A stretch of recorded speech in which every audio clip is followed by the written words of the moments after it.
away from this mic.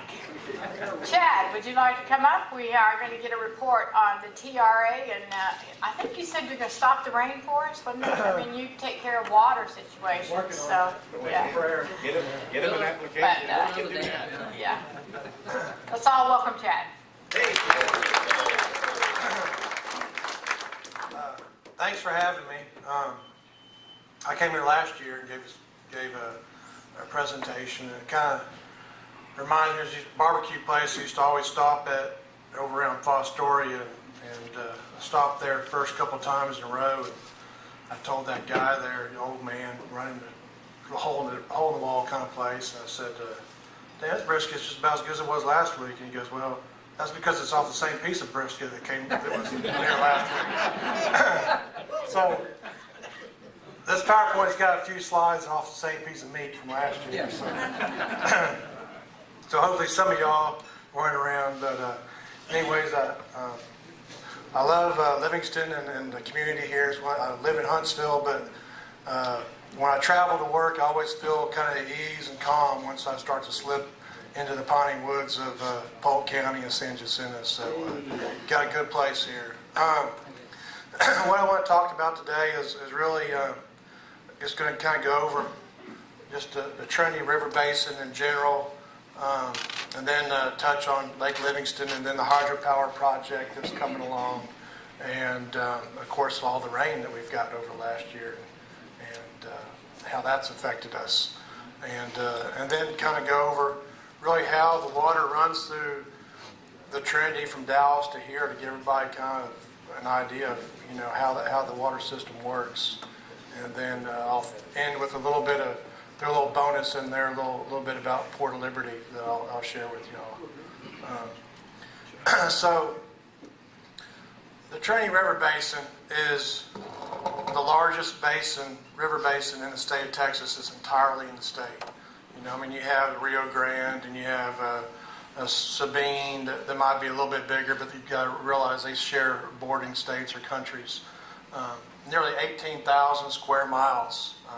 The top of this is the Dallas-Fort Worth area. Basically, you have four creeks. You have the east branch of the Trinity. You have Elm Creek, Clear Creek, and then the west branch of Trinity. They all come together underneath Dallas-Fort Worth to form the main stem of the Trinity. Lake Livingston is the only reservoir that's on the main stem. So that's why when you go out to Lake Livingston and you look at the dam and see this massive spillway that has 12 gates on it, you figure all the water that's coming into the river system all the way up to Dallas has to go through those 12 gates before it's going to go anywhere.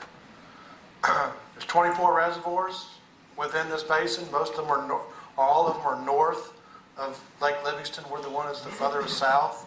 All those reservoirs are on the little feeder creeks and whatnot to come together to form the Trinity.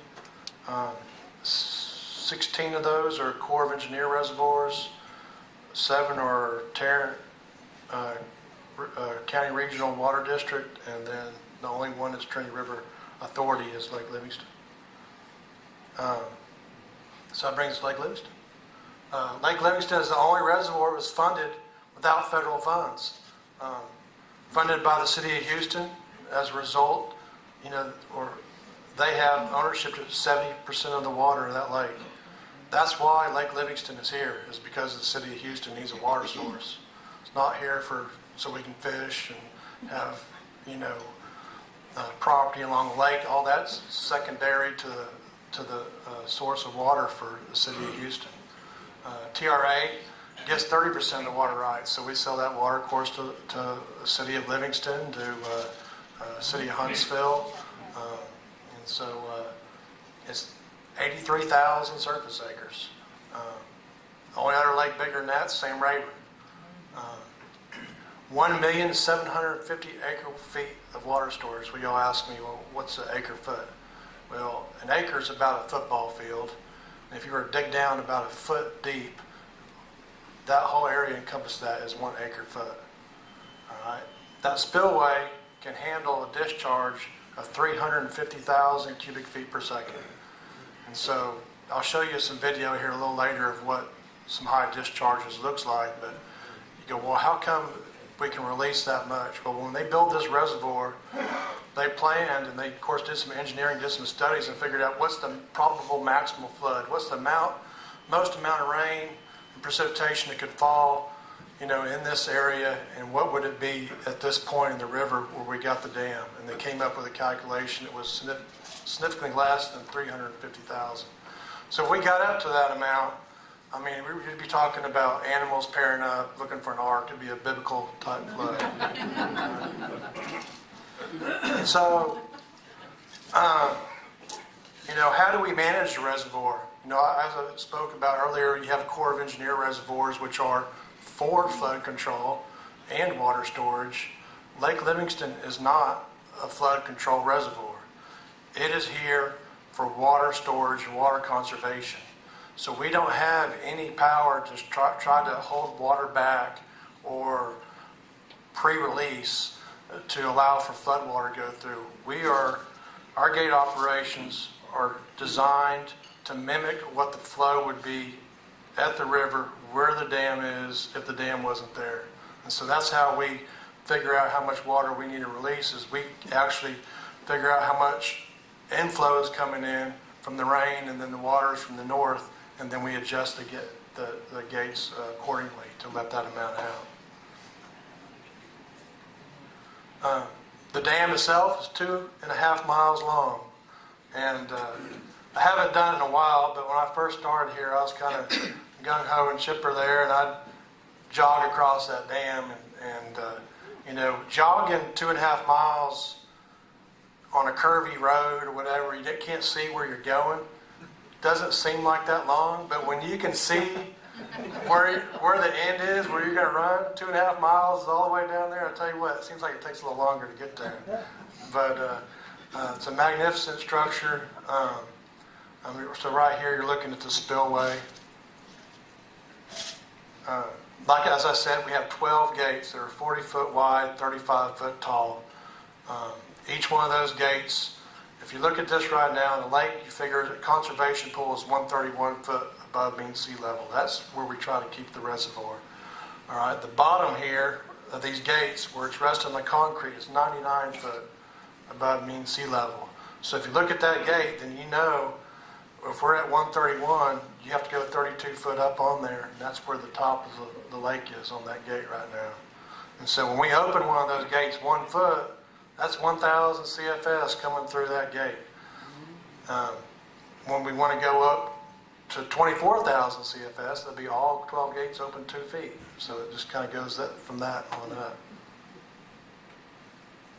So that brings us to the hydropower project. It started about right before it started raining.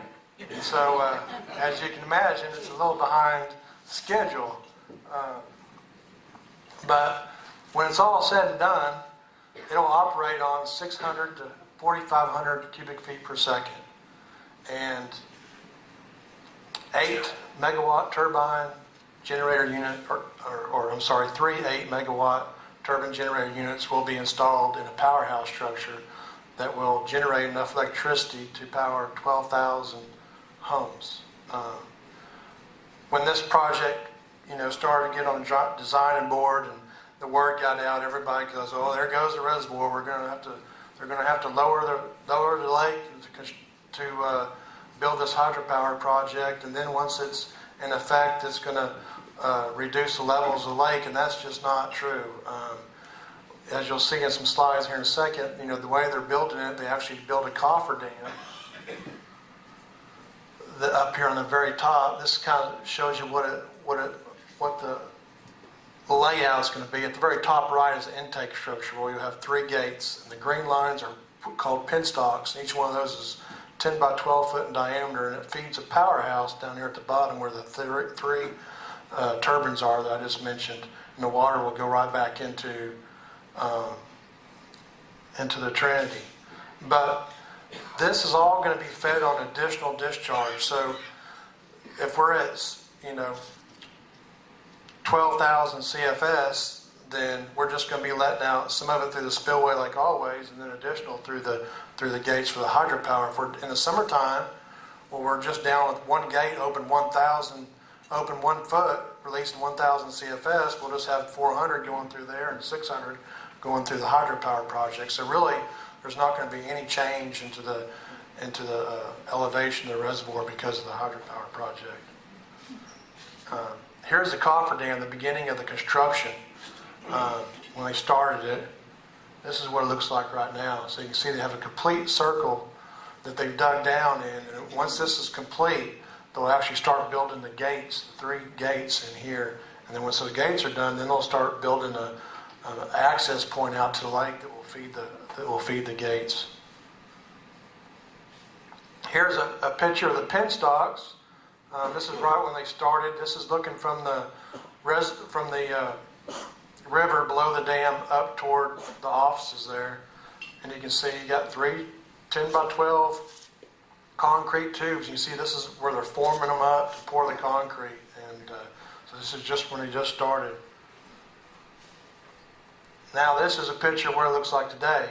So we're looking back down toward the river below the dam, where the other picture was taken looking the opposite direction. So they've almost, I don't really know what to say as far as percent complete, but somewhere, probably 70% complete or something. I mean, they're pretty close to the top of the dam now. And so this is a picture of what it looks like now down there where the powerhouse is going to be. So this is right there below the dam. And you can see there's the 3 penstock tubes that will eventually plug into the powerhouse and feed those turbines. So that brings us to all the water that we've got last year. So going back when all this started was Memorial Day of 2015. The month of May averaged 9 inches across the whole state of Texas, which is unheard of and has set a new record. I'm sure these numbers here, we're taking at the end of 2015 are probably more now because there's been more floods this year. That I'm sure there's been more than 30 flood-related casualties if you look at them all together. More than 5,000 homes inundated with water, approximately 10,000 insured vehicles damaged. This is what a summary of the rainfall for May looked like in northern Texas. So again, if you go back to that first slide where it showed you what the Trinity River Basin looked like and how it laid, that Dallas-Fort Worth area there was getting 17 inches of rain. So we were getting 17 inches of rain at the head of our watershed. Childress up there got 13 and a half inches. That's where my grandma lives. And, growing up and going there and visiting her, it's like a John Wayne movie up there. I mean, you see tumbleweed blowing across the road and dust everywhere. You don't ever see rain. But that's probably their annual rainfall right there in 1 month. And then so to compound things, in addition to rain coming down from the north, well, look here, we're getting 14 or 15 inches of rain down here in areas right here around Lake Livingston. And so not only do we have to raise the gates to allow for the water that we're getting on us right now out, but we also have the water coming down from Dallas. All right, this is one of these Corps of Engineer lakes. This is Lake Grapevine. In the Dallas area, and several of the lakes would look like this after May, to where this one is 25 foot above conservation pool. And the difference in the construction of a lot of these Corps Engineer reservoirs and ours is they actually have a spillway structure in a sense where it's a concrete structure over in the corner of the dam, and when the water gets up to a certain point, it just dumps over. All those lakes up there were doing that. And so not only do we have to wait for that to all drain off, but then we had to wait for them to drain all the water off that they were holding as flood storage water down to a point back to their conservation pool, which took months to do. So it just kept the river charged for a long period of time after May. This is a picture. I went up to Highway 7 coming out of Crockett, looking across the river bottom. There were several areas during this whole year to where that periods during the year between Memorial Day 2015 and Memorial Day 2016 where you actually had 2 miles of water, outside the bank from bank to bank. So it looked like reservoirs basically of water up above Lake Livingston, between Lake Livingston and Lake Dallas, and Dallas-Fort Worth area. And so this is, I don't know if you'll get the sound effects, but this is a video I took from my iPhone when we went to 72,600 cubic feet per second in May 2015. 72,600 cubic feet per second.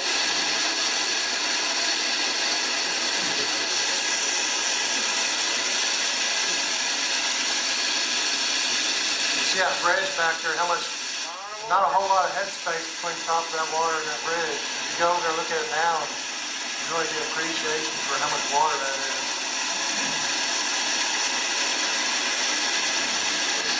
Again, if you figure that's all the water we just looked at between Lake Livingston and Dallas-Fort Worth coming through 12 gates right there. So if we look at the last year, prior to this last year, we never had more than 2 flood events in a 12-month period. Well, here we had 7. When this lake was built and they closed the gates to fill this lake up, it took 2 years for it to fill up, until 1971 when they opened it up. We could have filled this reservoir up 15 times in that last year, in that 12-month period. You can see here, just up and down, we had, May when we started out was, of course, what we've been looking at, Memorial Day flood is what they call it. That November 5th, I don't know if you remember, we had that rain in Corsicana in that river basin that actually derailed a train and shut down I-45. Well, by the time all that got down to here, we were looking at 56,900. And then after that, we had another rain event here locally, went to 74,800. And then in January of this year to 77.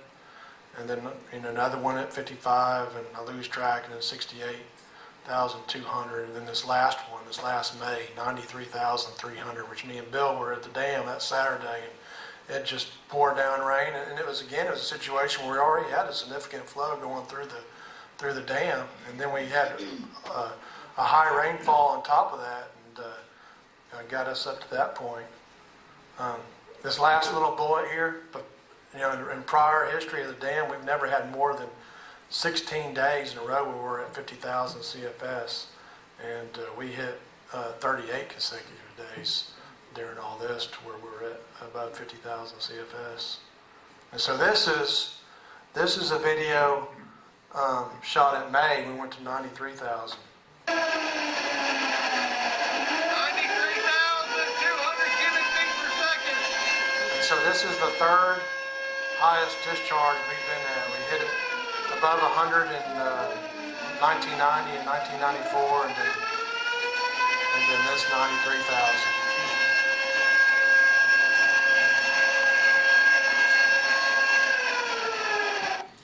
And so, of course, you hear tornado sirens in Goodrich. That doesn't mean go crawl in a ditch in a ball because a tornado's coming. That means head to high ground because there's a lot of water coming out of the dam. But I meant to be a joke, but really, it wasn't very successful. But really,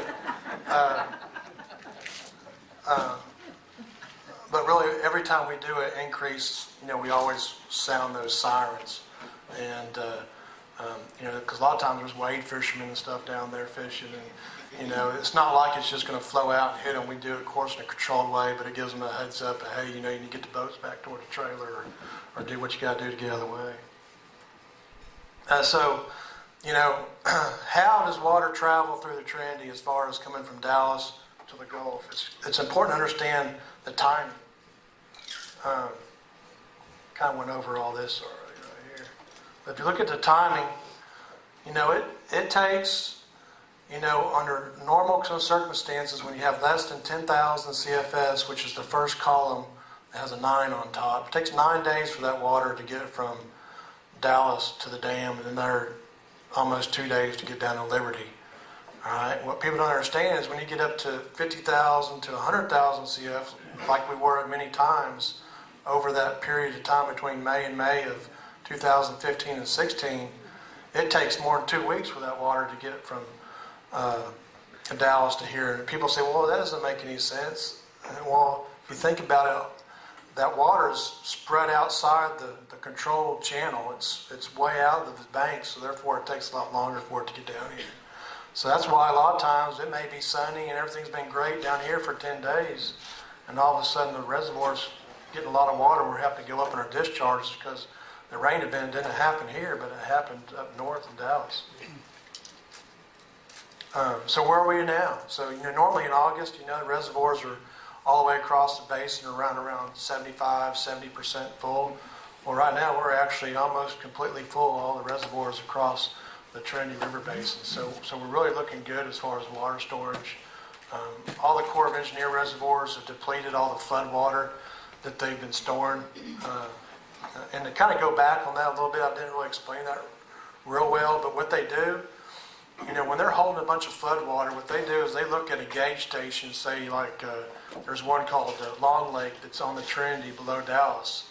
And when they know that the water is inside the banks of the river when it's at 24,000 CFS or less. So what they'll do is they'll wait for that gauge to read somewhere around 20 or 19,000 CFS. Then they'll start getting together in the reservoirs and start letting out enough to get it back up to 24 as much as they can. And so that's why, for a year there had so much water coming down because it just took so long for that water to get depleted out of those reservoirs. A couple websites that are really neat to go to.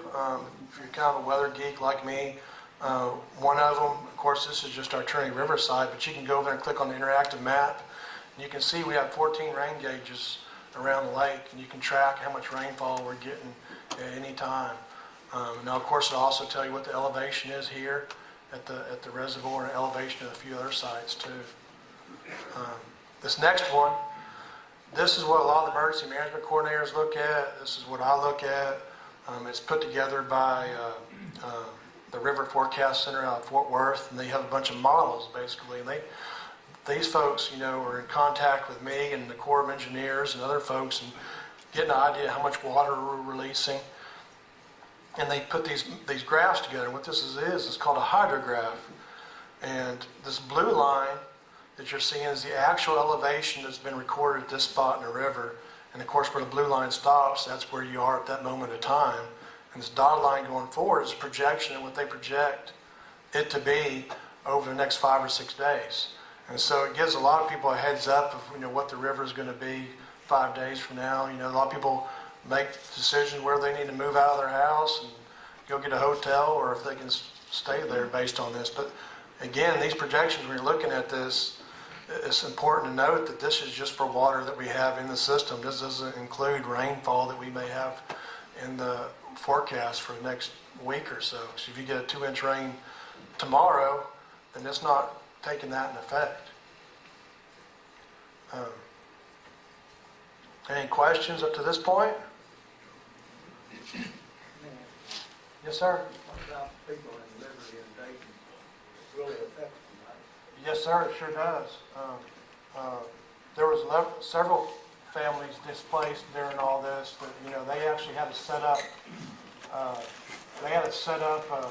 emergency shelters. Tom Branch is the emergency management coordinator down there. Of course, once we get above 20,000 CFS, we're contacting all these EMCs, emergency management coordinators for the counties below the dam.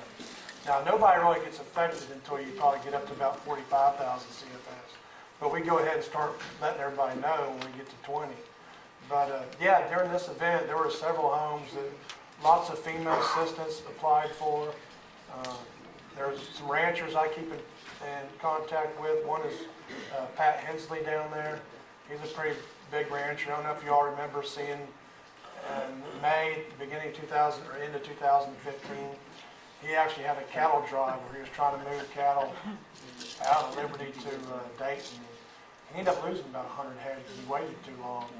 But, I'm not a cattleman, but, cows, what, $1,000? That's some significant loss there.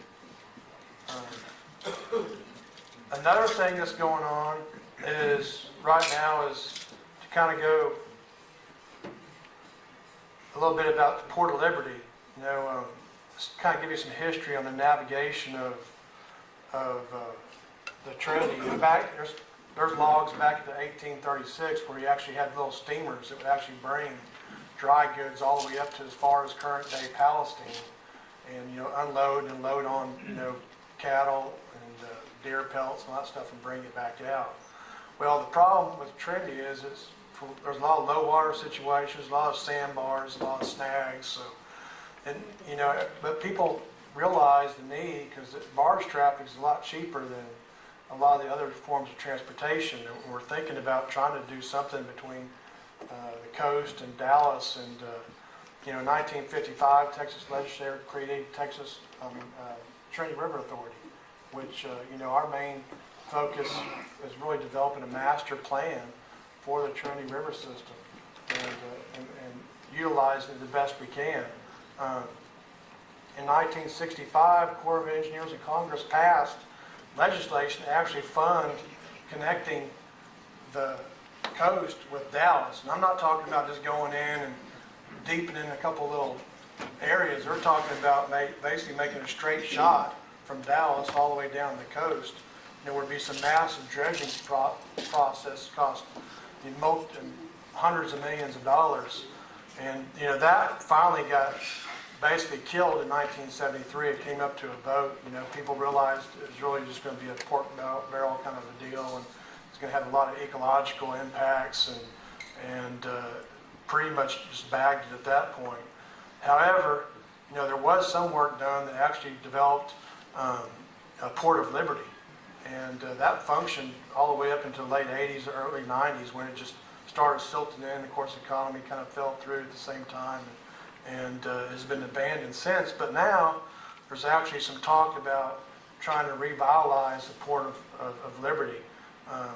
Chamber, Liberty County Navigational District, and Port Authority of Liberty, and some representatives from the City of Liberty got together earlier this year and talked about it. We've actually even hired an engineering group, Freeze and Nichols, to do a feasibility study of reopening the Port of Liberty. And the TRA is involved. We're willing to pay 50-50 on a cost share agreement to really look at that more seriously and going forward with opening the Port of Liberty. Why am I talking about that here? Because, if you open up a port that much closer to Polk County, it's going to stimulate the economy, not just for Liberty, but also the counties around it. Here's a picture of just what we're looking at. There's a Wallaceville project. That's where the saltwater barriers are, down there at the bottom. And at the top, you can see Liberty. So what you're talking about after you do it is you get into where we get barge traffic again, all the way up to Liberty. Liberty already has a lot of infrastructure there, of course. It has a rail spur. Here's kind of an overhead shot of the geography. So you can see that oxbow, I guess is what you'll call there on the right. It's still connected, to the Trinity, but of course this would be dredged back out to where that would be a way where the barges would come in, offload, and turn around and head back down to the coastline. So here's another aerial view of it. There are pictures of the infrastructure already in place. And hopefully we can see that again one day, going Liberty. That's all I have. If you have any more questions? I read about Lake Lewis, I think it is, which is the dam north of Dallas. Like Louisville. Louisville. Mm-hmm. And the problems it's having with this dam. Yeah, well, If all that water comes down here, it wouldn't be a problem. We can handle it. That whole thing can bust. It wouldn't be an issue. But, Dallas Morning News really did a crappy job on that article and blew that thing way out of proportion. And believe me, I've had a lot of phone calls at the office about the same thing. And, Corps of Engineers has a good eye on that dam. Basically what they had was a slide going on, which we've had slides on Livingston in the past that we've dealt with. but that coffer dam that I showed you, they're kind of doing the same thing. The difference is they have a slide on the uphill reservoir side versus usually we have a slide that's on the downhill side. But they've got that under control and doing a good job on repairing that. But all these reservoirs have an annual, inspection, maintenance program. We have our dam actually inspected every year. Where they do a baseline survey where they make sure that dam hasn't moved even a millimeter one way or the other, up or down or sideways. Of course, we have engineers that go through and look at the spillway structure and make sure if there's anything that needs to be updated, that we're ahead of that, make the repairs we need to. Yes, sir. What is the average depth of Lake Livingston now compared to when it was first built? That kind of gets into sedimentation. I don't know, if I had to guess, I would say probably 15 foot or something like that. And I don't know what it was. That's just me from being a fisherman, being on a lake. I really know that number. There's a lot of the lake, it's only 5 or 6 foot deep, and there's a lot of lake that's, 20 or 30 foot deep. But I'll tell you, the lake was built to be a 100-year reservoir, meaning after 100 years, it'd be pretty much silted in back down to the original river channel. But they did a study, I think it was in 2002, somewhere in there, to see what the siltation was for that period of time. And they were surprised to find out that it hadn't silted in near as much as they had projected. So it's really going to end up being, based on that study, longer than a 100-year reservoir. And how is the TRA funded? The TRA funded, we're not funded through, we have our own, we sell water. So, we're not really funded through the state. Actually, Lake Livingston is funded from the city of Houston. They pay our salaries, they pay the maintenance on the dam, what stuff we do. We have to put a budget together every year for what our expenditures are going to be for the Lake Livingston project, and we submit that to the city of Houston to review and approve. Can you tell me about the water they're going to take out of the river down there at Tennessee and push it into Houston on a natural flow? Is that the Lucy project? Yeah, that's going to happen. I can't tell you where they are on that, but that's going to be, that's going to be another system similar to what we have now already, I think. It's just going to be a system where they're going to have a pump station down there, they're going to be pumping water out. But instead of feeding Humble, it's going to end up going to the north of Lake Houston somewhere, pumping into, the Lucy Bayou that feeds into Lake Houston. But I can't tell you really what the status is on that right now. I have to get back to you on that. Is that Houston doing that? That is, I'm thinking that's the Coastal River Water Authority. I'm not. That's Coastal Water Authority. Yeah, Coastal Water Authority. When you have a lot of rain coming down from the mountain and a lot of water, we get a lot of big trees and big debris. Yeah. Does that damage the dam in any way? No, not really. It piles up on the rocks, and if it gets to be too big of a nuisance, then we have to remove it and burn it back behind the dam somewhere. But no, it floats. And as you saw those gates, and the water's coming from the bottom of the gate, so that would have to somehow be sucked down to the bottom, and that just doesn't happen. It just basically what it does. I've seen it this last year where at high discharge, you may have a tree that comes in, it just sits there and floats at the top until the wind blows it back out around on the rocks somewhere. My knowledge, has anybody ever measured what it is out there? You put 44 acres on it. Yeah, I actually did on Google, and I can't remember the amount of loss there was. There has been some significant loss to Pine Island from what it was when the lake was initially established. The acreage has changed, but I can't remember off the top of my head how many acres has decreased. It's not as much as you would think, but yeah, there's a difference. Back when we had the drought, there was talk about Dallas-Fort Worth diverting some of the water to keep their reservoirs full? Is that anything to that? No, I don't know really. I mean, of course, that's way up there. You know, I don't know. Okay. No, it shouldn't. It all's going to have to come back into the channel at some point. Yeah. And they can sit there and do loops and loops around with it, but it's all going to have to come back down south at some point. Yeah.